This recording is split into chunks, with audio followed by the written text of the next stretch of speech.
नमस्ते बच्चों, हरिओम। आज हम क्राफ्ट बैग बनाना सीखेंगे। हम हमेशा क्राफ्ट का वर्क करते हैं, प्रोजेक्ट का वर्क करते हैं, तो हमारे पास क्या क्या होना चाहिए, आज हम इसी के बारे में कुछ बातें जानेंगे। देखिए, सबसे पहले तो आप ये समझ लीजिए कि जब भी हम कोई क्रिएटिव वर्क करते हैं या प्रोजेक्ट बनाते हैं तो हमें बहुत सारी वस्तुओं की ज़रूरत होती है और हम एक एक चीज़ को अलग अलग जगह से ढूंढ करके लाते हैं। तो घर में हमारे मम्मी पापा भी परेशान होते हैं और हम भी परेशान होते हैं। इस परेशानी को कैसे हम दूर कर सकते हैं, इसके लिए हम एक अपना क्राफ्ट बैग बनाएंगे। तो अभी हम लोगों को देखना है कि हमारे क्राफ्ट बैग में क्या क्या होना चाहिए। ठीक है, तो ये देखिए, ये है क्राफ्ट पेपर, इसे कहते हैं क्राफ्ट पेपर। ये छोटे छोटे क्राफ्ट पेपर हैं, तो इसे काटना फाड़ना हमारे लिए बहुत ही आसान होता है। क्राफ्ट पेपर और भी होते हैं, जैसे ये A4 साइज के पेपर हैं, रंगीन है ये और भी कई रंगों का होता है। तो इससे जब हम कुछ बनाते हैं तो छोटा बनाना है तो इसे फाड़ना पड़ता है, काटना पड़ता है। तो वैसी स्थिति में ये वाला पेपर हमारे लिए बहुत ही उपयोगी होता है। लेकिन अगर हमें कुछ पेस्ट करना है तो छोटी वस्तुएं बनाते हैं और बड़े पेज पे उसे पेस्ट करते हैं। कुछ पेपर इससे भी बड़े बड़े आते हैं, लेकिन अभी हम मुख्य रूप से छोटे पेपर के बारे में देख ले रहे हैं।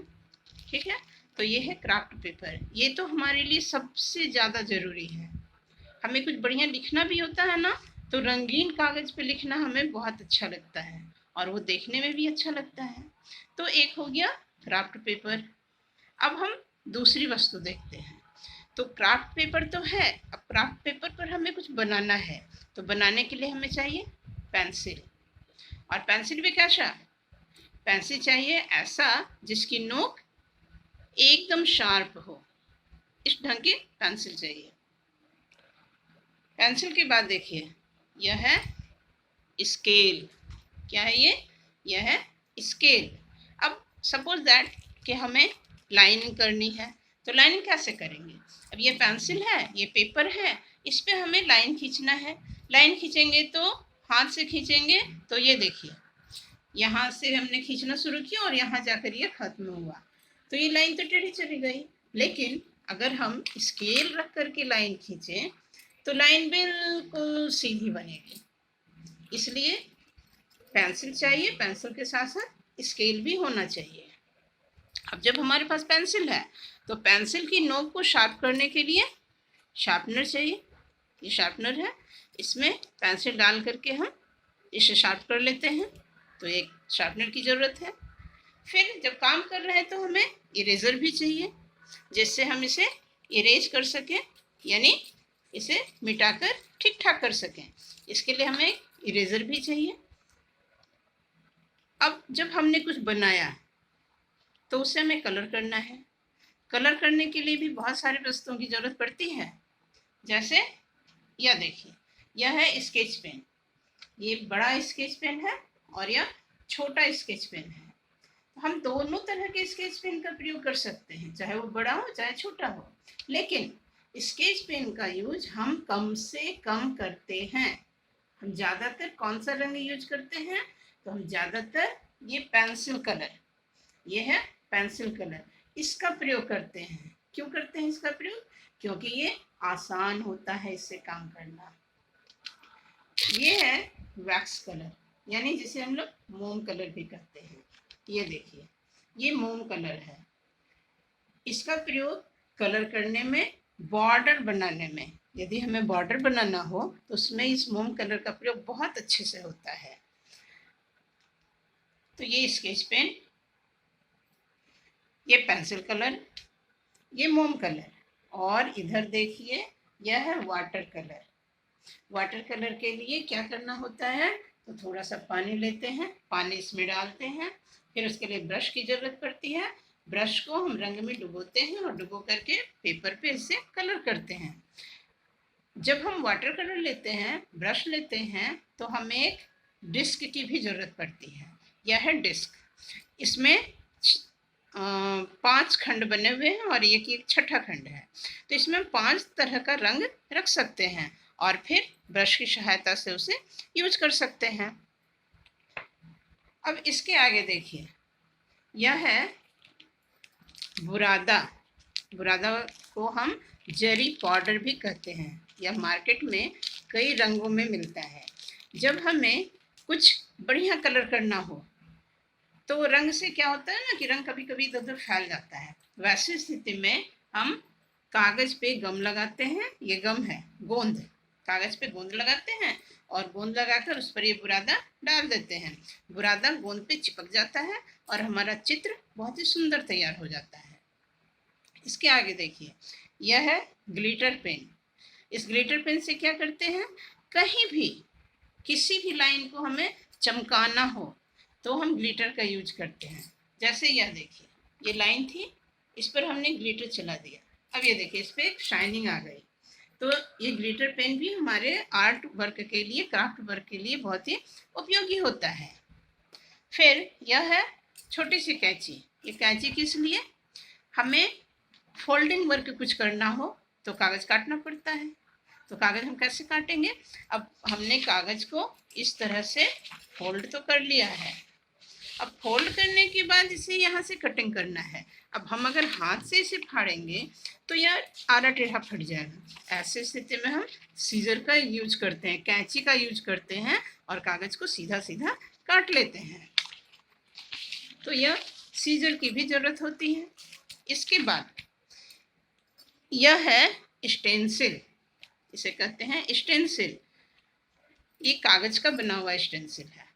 इसमें देखिए तरह तरह की आकृतियां बनी हुई हैं। ये कुछ लेटर्स भी बने हुए हैं और कुछ आकृतियां भी बनी हुई हैं।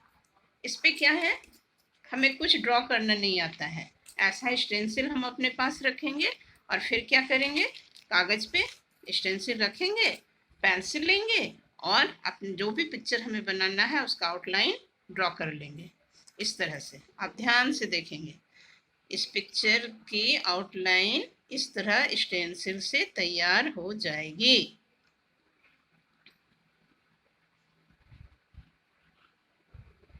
देखिए, ये देखिए, हमें तितली बनानी आती नहीं थी, मगर स्टेंसिल रखकर सुंदर सी तितली बन गई। अब इसमें रंग भरना है तो हम स्केच पेन का यूज कर सकते हैं, पेंसिल कलर का यूज कर सकते हैं, वैक्स कलर का यूज कर सकते हैं, या वाटर कलर का यूज कर सकते हैं, या फिर बुरादा का भी यूज कर सकते हैं। तो इतनी सामग्री, और हाँ, स्टेंसिल लकड़ी की भी बनी बनाई होती है, लेकिन यह हम खुद से नहीं बना सकते। इस स्टेंसिल को हम खुद से भी घर में बना सकते हैं, मगर यह हमें बाजार से खरीदना पड़ता है। तो इस तरह से प्यारे बच्चों, एक बार ध्यान से सारी सामग्रियों को देख लीजिए। ये जो है ना, यह स्प्रे पेंटिंग के लिए है। इसमें क्या करते हैं, तो इसमें स्केच पेन को डाल दिया जाता है।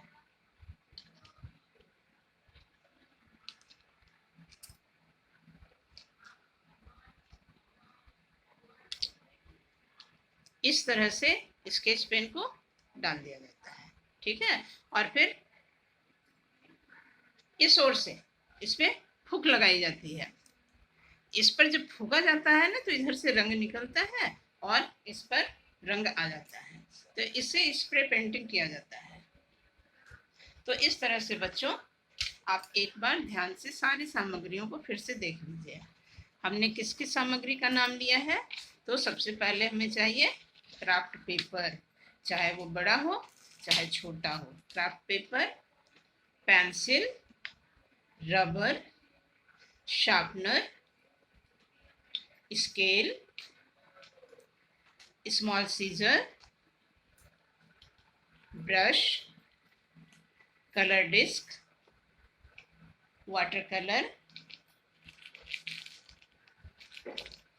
जरी पाउडर, स्केच पेन, वो बड़ा हो या छोटा हो, पेंसिल कलर, मोम कलर, ग्लिटर, स्टेंसिल, चाहे वो लकड़ी का बना हो या पेपर का बना हो, कागज का बना हो, और गोंद या फेविकोल।